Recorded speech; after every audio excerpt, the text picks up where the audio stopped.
नमस्कार। तुलसीपुर अनलाइनको युट्युब च्यानलमा तपाईँलाई स्वागत छ। आज दाङ र यस जिल्ला वरिपरिका साथै देशभरका समाचारहरूका साथ उपस्थित भएका छौँ। अब लागौँ आज प्रसारण गरिने मुख्य समाचार शीर्षकतर्फ।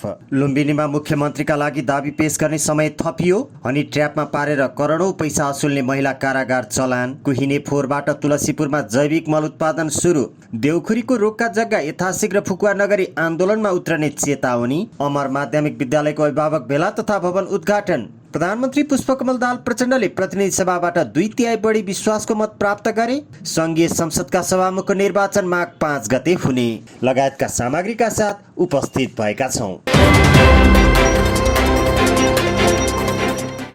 लुम्बिनी प्रदेशमा सत्तारूढ गठबन्धनले मुख्यमन्त्रीका लागि दाबी पेश गर्ने कार्यक्रम बुधबारका लागि सारिएको छ। सत्ता गठबन्धनका दलहरूबीच आन्तरिक तयारी पूरा नभएपछि भोलिका लागि सारिएको हो।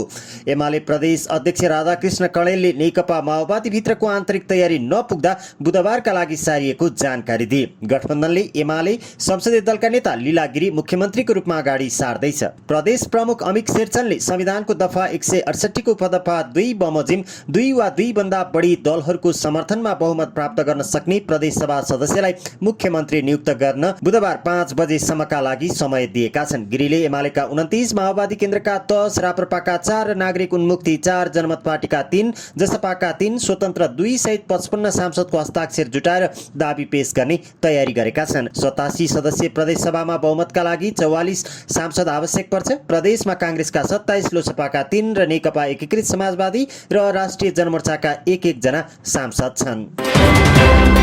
दाङको तुलसीपुरका एक व्यक्तिलाई हनी ट्र्यापमा पारेर रु 5 करोड माग्ने मुख्य योजनाकार कृष्णी गहत्रालाई पूर्व पक्षका लागि कारागार चलान गरिएको छ। सोमबार भएको थुन्चेक बहसमा दाङ देउखरी जिल्ला अदालतले गडवा 6 घर भई हाल तुलसीपुर बस्दै आएकी 35 वर्षीय अनुष्का सिंह भनेर चिनिने गहत्रालाई कारागार चलान गर्न आदेश दिएको हो। जिल्ला न्यायाधीश रामप्रसाद बस्यालको एकल इजलासले उनलाई जेल पठाउने आदेश दिएको हो। सिंहका 2 वटा नागरिकता भएको समेत जनाइएको छ। हनी ट्र्यापको आरोपमा प्रहरीले 3 जनालाई पक्राउ गरेको थियो। तीमध्ये तुलसीपुर 18 ग्वारखोला निवासी 36 वर्षीय कृष्णी कुमारी बस्नेतलाई पनि कारागार चलान गरिएको छ। उनलाई अदालतले 1 लाख रुपैयाँ धरोटी तोकेको थियो, तर धरोटी नबुझाएपछि उनलाई कारागार चलान गरिएको हो। आपराधिक लाभ मुद्दा चलाइएका खोराई 10 नारायणपुरका 27 वर्षीय रुद्रबहादुर केसी भने 1 लाख धरोटीमा छुटेका छन्। प्रहरीले 3 जनालाई पक्राउ गरेर मुद्दा चलाएको थियो। ब्ल्याकमेलिङ गर्दै मोटो रकम नदिए बलात्कार मुद्दा हाल्ने धम्की दिँदै ती पुरुषसँग उनीहरूले 5 करोड रुपैयाँ मागेका थिए। उनीहरूले पटक गरी 30 लाख रुपैयाँ लगिसकेको खुलासा भएको छ। पीडित पुरुषले मुख्य योजनाकार सिंहलाई स्कुटरको लाइसेन्स र 2 वटा नागरिकता बनाउन सहयोग गरेको समेत खुलासा भएको छ। त्यस्तै पीडित भनिएका तुलसीपुरका ती पुरुष प्रेम खड्कालाई पनि सरकारी कागजात कृत्य गरेको जनाउँदै मुद्दा चलाइएको छ। पक्राउ परेका खड्कालाई भने साधारण तारिखमा छाडिएको छ। देशभर फोहोर व्यवस्थापनमा समस्या भइरहेका बेला दाङको तुलसीपुर उपमहानगरपालिकाले खेर जाने फोहोरबाट जैविक मल उत्पादन सुरु गरेको छ। कुहिएर खेर जाने तरकारी, आलु, फलफुल, तरकारी छिलेका बोक्रा, गोपीका पात, साग, भातहरूबाट जैविक मल उत्पादन सुरु गरिएको हो। गएको कार्तिक 22 गतेबाट जैविक मल उत्पादन सुरु गरिएको हो। अहिलेसम्म झण्डै 80 केजी मल उत्पादन गरिएको छ। कुहिएर जाने फोहोरमा धान र काठको भुस, कालो कल्चर मिसाएर जैविक मल उत्पादन हुने गरेको छ। अहिले तुलसीपुरको तरकारी बजार लगायत विभिन्न तरकारी र फलफुल पसलहरूबाट कुहिएर फाल्ने अवस्थामा रहेका तरकारी तथा फलफुलबाट संकलन गरेर मल बनाउनका लागि सामग्री जुटाउँदै आएको कर्मचारी तारा परियारले जानकारी दिए। 200 किलो फोहोरबाट 400 किलो मल उत्पादन हुने मेसिन उपलब्ध गराउने संस्थाले जानकारी दिए पनि अहिले परीक्षण कालमै भएकाले मेसिनमा 4600 किलो फोहोर हालेको र अहिलेसम्म 80 किलो मल उत्पादन भएको परियारले जानकारी दिए। जैविक मल उत्पादनका लागि तुलसीपुर उपमहानगरपालिकालाई द एसिया फाउन्डेसनले 20 लाखको मेसिन खरिद गरी हस्तान्तरण गरेको थियो। मेसिन खरिद सहित मल उत्पादनका लागि मेसिन राख्ने भवन बनाउने, 3 फेज लाइन जडान लगायतका करिब 35 लाख रुपैयाँ बराबर खर्च भएको फाउन्डेसनले जनाएको छ। मल कम्पोस्टिङ गर्नका लागि ल्याएको मेसिन नेपालमै पहिलो पटक रहेको एसिया फाउन्डेसन लुम्बिनी प्रदेश संयोजक गोविन्द बहादुर बस्नेतले जानकारी दिए। तुलसीपुर उपमहानगरपालिका वडा नम्बर 6 रजौराको शिवशक्ति टोलमा रहेको डम्पिङ साइट नजिकै भवन बनाएर मल उत्पादन सुरु गरेपछि स्थानीयहरूले पनि खुसी व्यक्त गरेका छन्। स्थानीय गोपाल सुनारले आफ्नै ठाउँमा मल उत्पादन भएको देखेपछि खुसी लागेको बताए। अहिले उत्पादन गरेको जैविक मल नगरपालिकाबाट कार्यविधि बनाएर किसानहरूलाई सहुलियत मूल्यमा बिक्री गर्ने लक्ष्य राखिएको छ। कार्यविधि अनुसार अर्ग्यानिक तरकारी उत्पादन गर्ने किसानलाई सहुलियत मूल्यमा मल बिक्री गरिने उपप्रमुख स्यानी चौधरीले बताएकी छन्।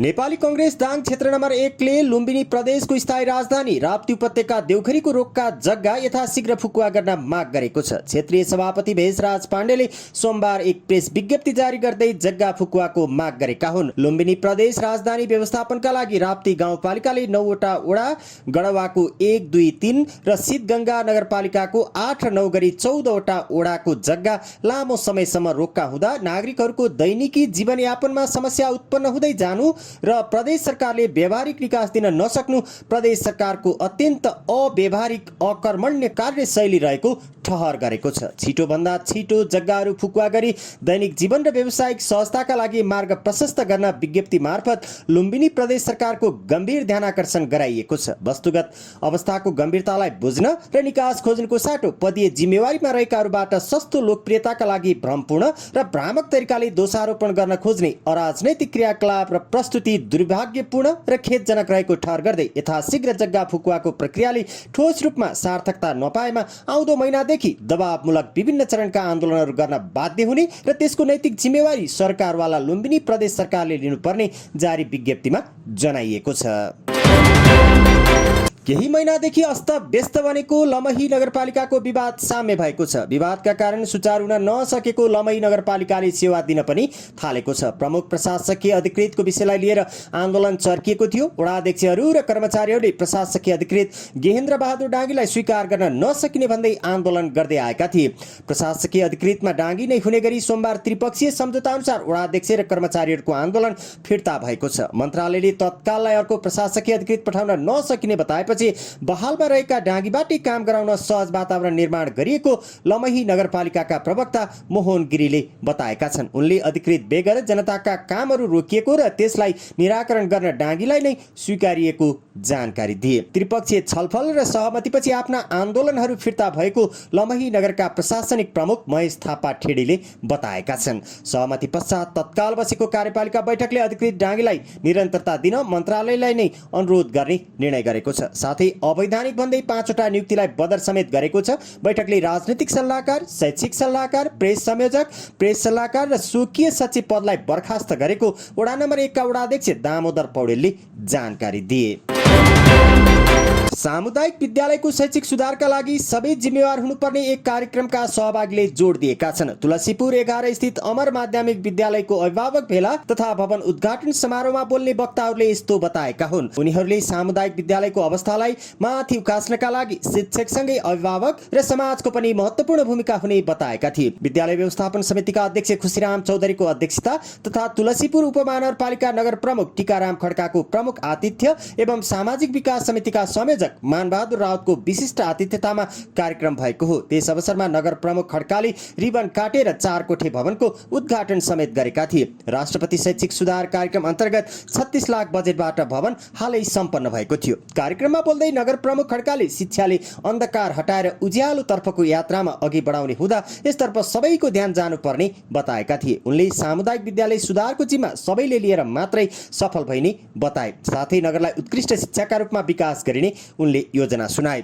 विशिष्ट अतिथि सामाजिक विकास समितिका संयोजक राउतले विद्यालयलाई उत्कृष्ट बनाउन राजनैतिक दलसँगै अभिभावक पनि सचेत भई अघि बढ्नुपर्ने बताएका थिए। साथै आफू विद्यालयको अध्यक्ष हुँदा थुप्रै महत्त्वपूर्ण कामहरू गरेको स्मरण गर्दै उत्कृष्ट विद्यालय बनाउन लागि पर्ने बताए। विद्यालयका माध्यमिक तह संयोजक यज्ञबहादुर अधिकारीको स्वागत मन्तव्य रहेको कार्यक्रममा शिक्षा महाशाखा तुलसीपुरका प्रमुख चक्रबहादुर भण्डारी, कांग्रेस वडा इकाइ सभापति हेमबहादुर ओली, एमालेका वडा कमिटी सचिव सोमीलाल चौधरी, शिक्षक अभिभावक संघका अध्यक्ष लीलाधर डाँगी, जग्गादाताको तर्फबाट केदार प्रसाद आचार्य, विद्यालय व्यवस्थापन समिति सदस्य होताराम बस्नेत लगायतले बोल्नु भएको थियो।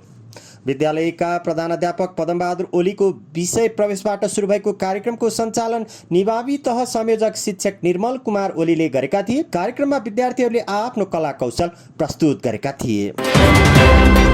प्रधानमन्त्री पुष्पकमल दाहाल प्रचण्डले प्रतिनिधि सभाबाट 2/3 बढी विश्वासको मत प्राप्त गरेका छन्। मंगलबार प्रतिनिधि सभामा भएको विश्वासको प्रस्तावको मतदानमा प्रधानमन्त्रीको पक्षमा 268 र विपक्षमा 2 मत परेको थियो। बैठकमा कुल 270 सांसदले मतदान गरेका थिए। प्रचण्डले नेपालको संविधानको धारा 76 को उपधारा 4 बमोजिम प्रतिनिधि सभाबाट विश्वासको मत लिएका हुन्। धारा 76 उपधारा 2 अनुसार नियुक्त प्रधानमन्त्रीले उपधारा 4 बमोजिम त्यसरी नियुक्त भएको 1 महिनाभित्र प्रतिनिधि सभाबाट विश्वासको मत लिनुपर्ने उल्लेख छ। प्रतिनिधि सभाका ज्येष्ठ सदस्य पशुपति शमशेर जबराले उक्त मत विभाजनको मत परिणाम सार्वजनिक गर्दै प्रधानमन्त्री प्रचण्डलाई विश्वासको मत प्राप्त भएको घोषणा गरेका थिए। मान्य सदस्यहरू, सम्मान्य प्रधानमन्त्री श्री पुष्पकमल दाहाल प्रचण्डले प्रतिनिधि सभाबाट विश्वासको मत प्राप्त गर्नुभएकोमा हार्दिक बधाई ज्ञापन गर्दछु। राष्ट्रपति विद्यादेवी भण्डारीले नेकपा माओवादी केन्द्रका अध्यक्ष प्रचण्डलाई पुस 10 गते प्रधानमन्त्रीमा नियुक्त गरेकी थिइन्। प्रतिनिधि सभा सदस्यको मङ्सिर 4 गते भएको निर्वाचनमा 32 सिट सहित माओवादी केन्द्र तेस्रो ठूलो दलका रूपमा सदनमा प्रस्तुत भएको थियो। प्रधानमन्त्री प्रचण्डलाई नेपाली कांग्रेस, नेकपा एमाले, माओवादी केन्द्र, राष्ट्रिय स्वतन्त्र पार्टी, राष्ट्रिय प्रजातन्त्र पार्टी, जनता समाजवादी पार्टी, लोकतान्त्रिक समाजवादी पार्टी, नेकपा एकीकृत समाजवादी, नागरिक उन्मुक्ति पार्टी, जनमत पार्टी र केही स्वतन्त्र सांसदले विश्वासको मत दिएका छन्। प्रतिनिधि सभाका सभामुखको निर्वाचन माघ 5 गते हुने भएको छ। मंगलबार बसेको प्रतिनिधि सभा बैठकमा ज्येष्ठ सदस्य पशुपति शमशेर जबराले माघ 5 गते सभामुखको निर्वाचनका लागि मिति तोकेको जानकारी दिए। उनले सभामुखको निर्वाचनको कार्यतालिका तयार गरी सार्वजनिक गर्न संसद सचिवालयलाई निर्देशन पनि दिएका छन्। प्रतिनिधि सभाको सभामुख पदको निर्वाचनको लागि यही 2079 साल माघ 5 गते बिहीबारको दिन तोकेको छ। साथै सोही नियमको उपनियम 1 बमोजिम संघीय संसदको महासचिव डा भरतराज गौतमलाई सभामुख पदको निर्वाचन कार्यक्रम सम्बन्धी सूचना मिति 2079 माघ 3 गते मंगलबारको दिन प्रकाशित गर्न समेत निर्देशन दिन्छु। सभामुखपछि उपसभामुखको निर्वाचन गर्ने संसद सचिवालयले तयारी गरेको छ।